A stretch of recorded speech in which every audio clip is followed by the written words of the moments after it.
तो students finally UP board ने 2022 board exam के लिए सभी सब्जेक्ट का मॉडल पेपर जारी कर दिया है। यानी कि 2022 बोर्ड एग्जाम में आपका पेपर किस प्रकार से पूछा जाएगा, आपका पेपर पैटर्न कैसा होगा, सब कुछ यूपी बोर्ड की ऑफिशियल वेबसाइट पर जारी कर दिया गया है। देखिए, बहुत सारे स्टूडेंट कमेंट कर रहे थे कि सर जो 2022 बोर्ड एग्जाम है इसका जो पेपर होगा ये नेक्स्ट ईयर के जो पेपर्स थे उनसे अलग होगा या नहीं होगा, किस प्रकार से क्वेश्चन आएंगे, 30% जो सिलेबस कम हुआ है उसका क्या इफेक्ट पड़ेगा।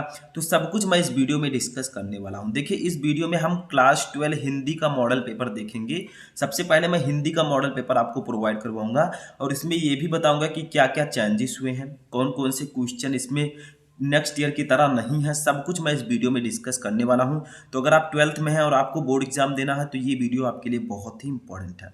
देखिए स्टूडेंट, आपका जो पूर्णांक होगा वो 100 मार्क का होगा। ठीक है, सबसे पहले आप लोग जो पूर्णांक है उसको समझ लीजिए। विषय आपका हिंदी है, समय आपके पास 3 घंटे 15 मिनट का रहेगा। ठीक है, पेपर करने के लिए आपको 3 घंटे 15 मिनट का समय दिया जाएगा। अब देखिए आगे पेपर पैटर्न आपका कैसा होगा। सबसे पहले आपका खंड का होगा, लगभग आपका जो पेपर है वो नेक्स्ट ईयर की तरह ही होगा। ठीक है, खंड का में समझिए क्या क्या है, ध्यान से समझिएगा तभी आपके समझ में आएगा। पूरा पेपर पैटर्न मैं आपको समझाने वाला हूँ। ठीक है, अगर ये वीडियो देख लेते हैं तो आपको आगे वीडियो देखने की जरूरत नहीं पड़ेगी मॉडल पेपर का। और अगर आप लोग चाहते हैं कि मैं सभी सब्जेक्ट का मॉडल पेपर प्रोवाइड करवाऊँ तो आप लोग इस वीडियो को ज़्यादा से ज़्यादा लाइक कीजिए। ठीक है, तब मैं अगले सब्जेक्ट का मॉडल पेपर भी प्रोवाइड करवा दूंगा। देखिए सबसे पहले आपका खंड का है। खंड का में आपका प्रश्न नंबर 1 रहेगा। इसमें सबसे पहले प्रश्न 1 में 5 बहुविकल्पीय प्रश्न होंगे हिंदी साहित्य के। ठीक है, जैसे देखिए, शिक्षा का उद्देश्य निबंध के लेखक हैं, कौन है। आपके पास 4 ऑप्शन है, आपको सही ऑप्शन चूज करके लिखना होगा। एक क्वेश्चन के लिए आपको 1 नंबर दिया जाएगा। सही ऑप्शन आप लोगों को पता है तो आप लोग बता सकते हैं। जैसे आप संपूर्णानंद जी हैं तो आप संपूर्णानंद लगा दीजिए। ठीक है, लिख दीजिए आंसर में, तो आपके लिए इसके लिए 1 नंबर मिल जाएगा। ऐसे ही आपको 5 क्वेश्चन दिए जाएंगे। देखिए यहाँ पर का, खा, ऐसे नीचे देखिए ये गा। ठीक है, और यहाँ पर आपका घा नंबर आता है। देखिए घा नंबर, तो काखा गाघा और अंगा करके आपको 5 क्वेश्चन दिए जाएंगे पहले क्वेश्चन में। ये 5 बहुविकल्पीय प्रश्न कितने नंबर के होंगे, 5 नंबर के होंगे। ठीक है, उसके बाद जो दूसरा क्वेश्चन होगा ये भी हमारा बहुविकल्पीय प्रश्न ही होगा। देखिए दूसरा क्वेश्चन जो है ये भी बहुविकल्पीय प्रश्न है। तो ये सब हिंदी साहित्य के क्वेश्चन होंगे बहुविकल्पीय प्रश्न। ऊपर वाला हिंदी गद्य साहित्य का था तो ये हिंदी पद्य साहित्य का होगा। इसमें भी 5 क्वेश्चन दिए जाएंगे काखा गाघा करके। 4 ऑप्शन आपके रहेंगे। तो देखिए काखा गाघा करके यहाँ पर आपको क्वेश्चन दिए गए हैं। ठीक है, ऐसे देखिए यहाँ पर अंगा तक क्वेश्चन रहेंगे, यानी कि यहाँ पर भी आपको 5 क्वेश्चन दिया जाएगा 5 नंबर का। तो पहला दूसरा जो क्वेश्चन होगा वो हिंदी साहित्य का ऑब्जेक्टिव क्वेश्चन होगा, जिसमें 10 क्वेश्चन होंगे, आपको 10 नंबर दिया जाएगा। इतना समझ में आ गया फर्स्ट सेकंड क्वेश्चन के बारे में। अब हम लोग नेक्स्ट क्वेश्चन देखते हैं क्या है। तो यहाँ पर हमारा 3 नंबर क्वेश्चन आता है। देखिए, जो कि 10 नंबर के लिए होगा। ये क्वेश्चन क्या होगा, दिए गए गद्यांश पर आधारित निम्नलिखित प्रश्नों के उत्तर दीजिए। यानी कि तीसरे क्वेश्चन में आपको हिंदी गद्य का गद्यांश दिया जाएगा। जैसे देखिए यहाँ पर दिया गया है, धरती माता की कोष में जो अमूल्य निधियां भरी हैं। ठीक है, यहाँ से लेकर यहाँ तक एक गद्यांश दिया गया है। इसके नीचे आपको क्वेश्चन दिए गए हैं इसी गद्यांश से रिलेटेड। फर्स्ट क्वेश्चन है उपयुक्त गद्यांश का संदर्भ लिखिए। सेकंड क्वेश्चन देखिए, धरती वसुंधरा क्यों कहलाती है। थर्ड क्वेश्चन, रेखांकित अंश की व्याख्या। चौथा, पृथ्वी की देह किसने सजाया। पांचवा। तो 5 क्वेश्चन रहेंगे। एक क्वेश्चन के लिए आपको 2 नंबर, 5 क्वेश्चन के लिए आपको 10 नंबर टोटल दिया जाएगा। इतना तो समझ में आ गया आप लोगों के। अब यहाँ पर आपके पास 2 ऑप्शंस होंगे। गद्यांश दिया जाएगा तो अथवा करके दिया जाएगा। मान लीजिए ऊपर वाला गद्यांश आपको नहीं पता है तो नीचे आप ये गद्यांश कर सकते हैं।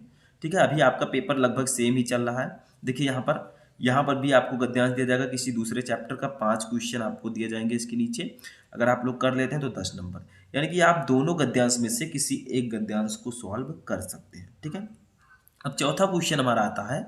चौथा क्वेश्चन हमारा हिंदी पद्य से होगा। दिए गए पद्यांश पर आधारित निम्नलिखित प्रश्नों के उत्तर दीजिए। देखिए वहां पर गद्यांश था, यहाँ पर पद्यांश है।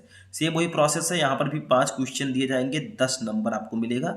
सबसे पहले आपको गद्यांश दिया जाएगा। जैसे देखिए ये गद्यांश आपको दिया गया, दुर्बलता का ही चिन्ह विशेष शपथ है, पर अवलाजन के लिए कौन सा पथ है। ठीक है, तो ये आपको दे दिया गया पद्यांश। इसके नीचे देखिए 5 क्वेश्चन दिए जाएंगे। ये देखिए first, second, third, fourth, 5th। ठीक है, तो 5 क्वेश्चन, एक क्वेश्चन का आपको 2 नंबर, टोटल देखा जाए तो आपको 10 नंबर ठीक है दिया जाएगा इस क्वेश्चन के लिए। आगे हम लोग बढ़ते हैं थोड़ा सा। तो यहाँ पर भी आपको अथवा का ऑप्शन मिल जाएगा, जैसे आपको हिंदी गद्य में मिला था अथवा लगा रहेगा। तो मान लीजिए वो वाला आपको नहीं पता है पद्यांश, तो आप ये वाला कर ले सकते हैं। देखिए पवन दूती का चैप्टर का ये पद्यांश है, आप इसको कर सकते हैं, पढ़िए पहले ध्यान से। उसके बाद में देखिए इसके नीचे 5 क्वेश्चंस दिए गए हैं, first second third fourth fifth करके 10 नंबर आपको इसके लिए भी मिलेगा। तो दोनों पद्यांश में से आप किसी एक पद्यांश को सॉल्व कर सकते हैं, यहाँ तक आपका पेपर इजी है, ठीक है, ज़्यादा, क्योंकि आपको दो पद्यांश दिए जाएंगे, आपको एक एक ही सॉल्व करना होगा। पांचवा क्वेश्चन हमारा देखिए है, निम्नलिखित में से किसी एक लेखक का साहित्यिक परिचय देते हुए उनकी प्रमुख रचना का उल्लेख कीजिए। यानी कि आपको साहित्यिक परिचय देना है, जीवन परिचय जिसे आप लोग कहते हैं, वो आपको यहाँ पर लिखना है। आपको 5 नंबर इसके लिए दिया जाएगा। आपको करना क्या होगा, शब्द सीमा आपकी 80 रहेगी, यानी कि 80 शब्द में आपको जीवन परिचय लिखना होगा। 3 आपको कवि लेखक दिए रहेंगे, फर्स्ट सेकंड थर्ड, आचार्य हजारी प्रसाद द्विवेदी, एपीजे अब्दुल कलाम, वासुदेव शरण अग्रवाल। अब और भी चेंज इसमें हो सकता है, किसी दूसरे लेखक का भी दे सकता है, लेकिन इसके लिए आपको 5 नंबर दिया जाएगा, ठीक है। आपको सबसे पहले साहित्यिक परिचय उनका लिखना है, फिर उनकी रचना लिखनी है, ठीक है, समझ में आ गया। नेक्स्ट क्वेश्चन हमारा होगा, जो कि हिंदी, अभी हमने जो क्वेश्चन देखा, जो हमारा 5वां क्वेश्चन था, इसमें हमने पहले लेखक का जीवन परिचय देखा, अब यहाँ पर कवि भी आते हैं क्योंकि हिंदी पद्य भी हमारा है, तो अब आपको कवि का जीवन परिचय लिखना होगा। जैसे देखिए, निम्नलिखित में से किसी एक कवि का साहित्यिक परिचय देते हुए उनकी कृतियों पर प्रकाश डालिए, 5 नंबर। शब्द सीमा आपका 80 शब्द से ज़्यादा कम नहीं होना चाहिए, ठीक है। फर्स्ट सेकंड थर्ड 3 कवि दिए गए हैं, किसी एक का आप जीवन परिचय लिखिए, आपको 5 नंबर मिल जाएगा। तो जो अब आपका 5वां क्वेश्चन है, इसमें काखा करके आपको जीवन परिचय पूछा जाएगा, एक कवि का और एक लेखक का, ठीक है। नेक्स्ट क्वेश्चन हमारा 6 नंबर है, कहानी। तो देखिए, बहादुर अथवा पंचलाइन कहानी के उद्देश्य पर प्रकाश डालिए, 5 नंबर। अब देखिए आपको इसमें करना क्या, बहुत सारे स्टूडेंट कंफ्यूज हो जाते हैं। देखिए, आप बहादुर अथवा पंचलाइट, बहादुर कहानी का सारा उद्देश्य या पंचलाइट कहानी का उद्देश्य, किसी एक का उद्देश्य आप लिखिए, दोनों को आपको नहीं लिखना है क्योंकि अथवा लगा है, ठीक है। शब्द सीमा 80, यानी कि 80 शब्दों में आपको लिखना है, इसके लिए आपको 5 नंबर। अब मान लीजिए दोनों के दोनों आपको नहीं पता है, तब भी आपके पास ऑप्शन है। देखिए, अथवा लगा है, ध्रुव यात्रा कहानी की कथा वस्तु अपने संक्षेप में लिखिए, यानी कि 3 ऑप्शन समझ लीजिए आपको यहाँ पर मिल गया, एक बहादुर कहानी का उद्देश्य, एक पंचलाइट कहानी का उद्देश्य। ये दोनों नहीं पता है तो आप ध्रुव यात्रा कहानी की कथा वस्तु आप लिख दीजिए, ठीक है। तो आपको सिर्फ एक टॉपिक पर ही लिखना है, 5 नंबर आपको दिया जाएगा, ठीक है। 7वां क्वेश्चन है, स्वापथित खंडकाव्य के आधार पर किसी एक खंड का एक प्रश्न का उत्तर दीजिए। यानी कि आपको स्वापथित खंडकाव्य के आधार पर किसी एक खंड के एक प्रश्न का उत्तर देना है, 5 नंबर आपको इसके लिए दिया जाएगा। तो देखिए, शब्द सीमा आपकी 80 रहेगी। अब यहाँ पर मैं ये नहीं कह सकता कि आपके एग्जाम में कौन सा आता है, क्योंकि आप जिस डिस्ट्रिक्ट से हैं आपका अलग अलग यहाँ पर आएगा, किसी में श्रवण कुमार होगा, तो किसी में रश्मि रथी होगा, किसी में मुक्त यज्ञ होगा, किसी में त्यागपथी होगा। तो एक त्यागपथी मान लीजिए, चौथा वाला त्यागपथी आप में है, मान लीजिए, होगा या नहीं होगा, ठीक है। जो भी आप में है उसको तैयार कर लीजिएगा। तो इसमें करना क्या है, पहले ये समझ लीजिए। आपको यहाँ पर त्यागपथी के 2 क्वेश्चन दिए गए हैं, एक त्यागपथी खंडकाव्य की कथा वस्तु संक्षेप में लिखिए। अगर आप ये लिख देते हैं तो आपको 5 नंबर दे दिया जाएगा। मान लीजिए आपको नहीं पता तो अथवा लगा है, आप त्यागपथी खंडकाव्य के आधार पर हर्षवर्धन का चरित्र चित्रण कर सकते हैं, ठीक है। तो जो आप में है उसका सिर्फ एक क्वेश्चन आपको करना है, अथवा लगा है, सिर्फ ये कीजिए या ये कीजिए, ठीक है। अब आप लोगों में मान लीजिए आलोक वृत्त है, सत्य की जीत है, तो आप उसको कर सकते हैं। तो यहाँ पर हमारा खंड का समाप्त होता है, ठीक है। जो हमारा खंड का है ये यहीं पर समाप्त होता है। अब हमारा आएगा खंड खा, ठीक है। खंड का जो हमारा है वो फिनिश हो चुका है, अब हमारा आता है खंड खा। तो इसमें देखिए हमारा क्या है, इसमें खंड खा में है, प्रश्न नंबर 8 से स्टार्ट होगा। इसमें सबसे पहले हिंदी संस्कृत का गद्यांश दिया रहेगा, ठीक है। 50 नंबर हमारा ऊपर कंप्लीट हो चुका है, 50 नंबर का आप बचा है, ठीक है। तो देखिए, हिंदी दिए गए संस्कृत गद्यांशों में से किसी एक का ससंदर्भ हिंदी में अनुवाद कीजिए, 7 नंबर का आएगा। यानी कि आपको ये दे दिया जाएगा एक संस्कृत का गद्यांश, ठीक है। तो इसका आप लोग क्या कीजिए, सबसे पहले संदर्भ लिखिए कि ये किस चैप्टर से लिया गया है, किस पाठ से, और इसका हिंदी में अनुवाद कीजिए। मान लीजिए आपको नहीं पता, आप नहीं कर पाते तो अथवा लगा है, आप ये वाला कर सकते हैं। यहाँ पर भी 2 रहेंगे, देखिए ये वाला आप कर सकते हैं यहाँ से यहाँ तक, इसका आप लोग संदर्भ सहित हिंदी में अनुवाद कर सकते हैं। तो यहाँ पर आपको ऑप्शंस मिल जाते हैं, मान लीजिए एक नहीं पता तो दूसरा आप कर सकते हैं, 7 नंबर आपका क्लियर हो जाएगा। उसके बाद देखिए, हमारा अभी जो पेपर पैटर्न है लगभग पुराने तरीके का ही है। जो खा वाला ऑप्शन है, दिए गए पद्यांशों में से किसी एक का ससंदर्भ हिंदी में अनुवाद कीजिए। तो देखिए, गद्यांश अभी मैंने आपको बताया, अब जो श्लोक आप में हैं उनका भी आपको करना होगा। तो देखिए, यहाँ पर 2 श्लोक दिए गए हैं, एक ये है, ना मेरोस्ते भद्रम व उलूकस्य विशेषणम अक्रोधस्य मुखम पश्चिम कदा कुरुतो भविष्यति। ये आप नहीं जानते तो ये आप कर सकते हैं, परोक्षे कार्य हंतारम प्रत्यक्ष प्रियवादनम वर्जेत दृशा मित्र विषम कुंभम पयो मुखम, ठीक है। तो दोनों में से किसी एक का आप संदर्भ सहित हिंदी में अनुवाद कर दीजिए। देखिए, दोनों जो है आपके, एक आपका है उलूक जातकम से, जातक कथा से, और एक आपका है सुभाषित रत्नावली से। तो दोनों में से किसी एक का आप संदर्भ सहित हिंदी में अनुवाद कर सकते हैं। क्वेश्चन नंबर 9 हमारा है, यहाँ से हमारा हिंदी व्याकरण का पोर्शन स्टार्ट होता है। ठीक है, अभी ऊपर मैंने संस्कृत का बताया। देखिए, निम्नलिखित मुहावरे में से किसी एक का अर्थ लिखकर वाक्य प्रयोग कीजिए। ठीक है, 2 नंबर आपको इसके लिए दिया जाएगा, यानी कि 4 आपको दिए गए हैं। एक है तलवार की धार पर चलना, टका सा जवाब देना, दाल में काला होना, नमक मिर्च लगाना। ठीक है, तो चारों में से किसी एक का आप लोग अर्थ लिखकर वाक्य प्रयोग कर दीजिए। 4 में से किसी एक का, बहुत ईजी आप कर सकते हैं। ठीक है, you can do it. Next question हमारा है 10वां नंबर। अब 10वें में काखा गाघा करके होगा। तो देखिए, निम्नलिखित शब्दों में संधि विच्छेद का सही विकल्प चयन कीजिए।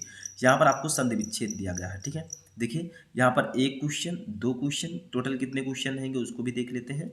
यहाँ पर आपका 3 क्वेश्चन। ठीक है, 3 क्वेश्चन आपको दिए जाएंगे संधि विच्छेद के। कितने क्वेश्चन? 3 क्वेश्चन। एक क्वेश्चन के लिए 1 नंबर, यानी कि 3 नंबर का आपका संधि विच्छेद रहेगा। इसमें आपको करना सिर्फ इतना है कि आपको इसमें जैसे देगा फर्स्ट क्वेश्चन तथापि। ठीक है, तथापि का संधि विच्छेद है। तो तथापि का सही संधि विच्छेद क्या है? आपके पास 4 ऑप्शंस रहेंगे, चारों में से आपको सही ऑप्शन चूज करके लिखना है। ठीक है, अगर आप सही लिख लेते हैं तो आपको 1 नंबर दिया जाएगा। अगर तीनों क्वेश्चन का सही लिखते हैं तो आपको 3 नंबर यहाँ पर प्रोवाइड करवाया जाएगा। ठीक है, नेक्स्ट क्वेश्चन हमारा देखिए, जैसे यहाँ पर तीसरा क्वेश्चन देखिए, गायिका का संधि विच्छेद है, तो इसका सही आंसर होगा गयधन का। तो ऐसे आप लोगों को सही आंसर लिखना है। ठीक है, नेक्स्ट क्वेश्चन हम देखते हैं।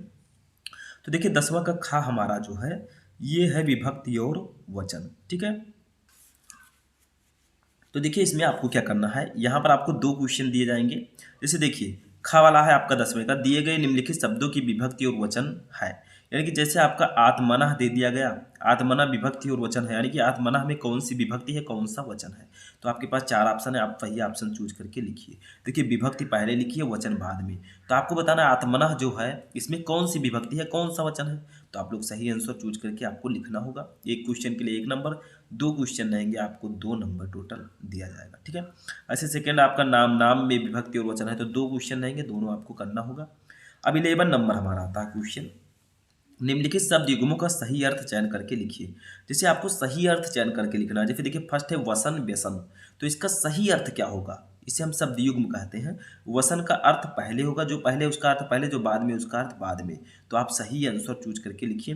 तो आपके पास 4 ऑप्शन हैं, जो सही है उसको आप लोग को लिखना है। ठीक है, ऐसे सेकेंड क्वेश्चन, इसमें 2 क्वेश्चन रहेंगे आपका 1 नंबर, एक क्वेश्चन के लिए 2 नंबर आपको टोटल इसमें मिलने वाला है। ठीक है, ऐसे दूसरा क्वेश्चन हमारा देखिए, अंबुज अम्बुद, इसका सही आंसर क्या होगा, जो इसका सही आंसर होगा वो आपको चूज करके लिखना है। ठीक है, अब नेक्स्ट हमारा है 11वें का खा। निम्नलिखित शब्दों में से किसी एक शब्द के 2 अर्थ लिखिए, यानी कि किसी एक शब्द के इसमें आपको 2 अर्थ लिखना है। ठीक है, जैसे आपका विधि है, विधि का और किस नाम से विधि को जानते हैं, कानून के नाम से, तरीका के नाम से। जैसे प्रयोगशाला में अमोनिया गैस बनाने की विधि, यानी कि बनाने का तरीका, तो विधि को हम कानून भी लिख सकते हैं। ठीक है, तरीका भी लिख सकते हैं। तो वो आप लोगों को लिखना है, किसी एक के 2 अर्थ आपको लिखने हैं। जैसे विधि का आप कानून और तरीका लिख सकते हैं, ऐसे जो आपको पता है उसका आप लिखिए। चारों में से किसी एक के 2 अर्थ आपको लिखने हैं। इसमें गा है, गा नंबर हमारा देखिए यहाँ पर है ये। ठीक है, गा है, निम्नलिखित वाक्यांशों के लिए एक शब्द का चयन कीजिए। जैसे जो आंखों के सामने हो उसे हम क्या कहेंगे, नेत्र, सम्मुख, प्रत्यक्ष, आगे, आंख के आगे या प्रत्येक आंख। तो यहाँ पर आपका प्रत्यक्ष हो जाएगा, जो हमारी आंखों के सामने हो वो प्रत्यक्ष है। ठीक है, तो ऐसे आप लोगों को सही अर्थ लिखना है। 2 क्वेश्चन रहेंगे, 2 नंबर आपको दिया जाएगा। तो फिर जानने की इच्छा रखने वाला, उसे हम क्या कहेंगे, जिज्ञासु। ठीक है, तो आपको ऐसे सही आंसर लिखना होगा।